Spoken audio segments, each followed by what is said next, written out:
ఈరోజు మా ఇంట్లో లంచ్ రెసిపీస్ ఏంటో చూసేద్దాం రండి.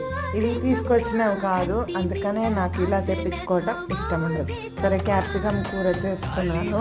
పెద్ద పెద్దగా ఉన్నాయి, కానీ ఇవి టేస్ట్ అనేవి బాగుండవు. కూర చేసినా కూడా కొంచెం ఎక్కువసేపు వేగాలి. కాయలు కాయలుగా చేసుకోవాలి అని అనుకున్నప్పుడు నాకు చిన్న చిన్నవి లైట్ గ్రీనిష్ కలర్గా ఉన్నవి తీసుకుంటే టేస్ట్ బాగుంటుంది, కూర కూడా బాగుంటుంది. ఇంకొకటి ఇలా చిన్న చిన్న ముక్కలుగా కట్ చేస్తే కూర ఇంట్లో ఎవరు తినరు, కానీ ఇవాళ అయితే తప్పదు. అంత పెద్ద పెద్దగా ఇప్పుడు సింపుల్గా చేసేసాను. నూనె వేసాను. ఇలా తరిగిన సన్న క్యాప్సికమ్ మొత్తం వేసేసుకొని మూత పెట్టకుండా వేయించుకోవాలి. దగ్గరే ఉండాలి, లేకపోతే మాడిపోతుంది. ఉప్పు పసుపు వేసేసుకొని కారం లాస్ట్లో వేసుకోవాలి. ఇప్పుడు వేసింది మటుకు శనగపిండితోటి ఈ కూర చాలా బాగుంటుంది. నిమ్మకాయ పచ్చడి, క్యాప్సికమ్ కూర, పెరుగు, అన్నము, మామిడి పండు. ఈరోజు మా ఇంట్లో లంచ్ రెసిపీస్ ఇవే.